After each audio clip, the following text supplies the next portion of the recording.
ప్రాంతంలో ముత్యాలమ్మ అమ్మవారు దుర్గాదేవి స్వరూపంగా, శక్తుల రూపంలో గ్రామ ప్రజలను రక్షించడానికి ఇక్కడ స్వయంభువుగా వెలిశారని భక్తుల నమ్మకం. పూర్వకాలంలో ఈ పరిసర గ్రామాల్లో కలరా, మశూచి వంటి అంటువ్యాధులు వ్యాపించినప్పుడు, తూర్పు కనుపూరు ముత్యాలమ్మను ప్రార్థించగా ఆ వ్యాధులు మాయమయ్యాయని స్థానికులు చెబుతారు. నాటి నుండి ఈమెను చల్లని తల్లిగా, ఆరోగ్య ప్రదాయినిగా పూజిస్తున్నారు. ఈ ఆలయ సంప్రదాయాల ప్రకారం పోలేరమ్మ అమ్మవారిని ముత్యాలమ్మ సోదరిగా భావిస్తారు. ఇద్దరు అమ్మవార్లకు ఇక్కడ అత్యంత భక్తిశ్రద్ధలతో ఉత్సవాలు నిర్వహిస్తారు.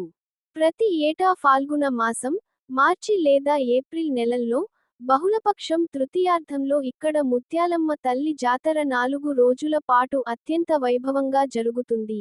జాతర మొదటి రోజు రాత్రి ఆలయానికి తూర్పు దిక్కున పోలేరమ్మ అమ్మవారి ప్రతిమను ప్రతిష్ఠిస్తారు. ఉదయం పూట ఘటాలను తూర్పు కనుపూరుతో పాటు ఈదలవారిపాళెం, పోసినవారిపాళెం, రావులవారిపాళెం, కొమరావారిపాళెం వంటి పరిసర గ్రామాల్లో ఊరేగిస్తారు.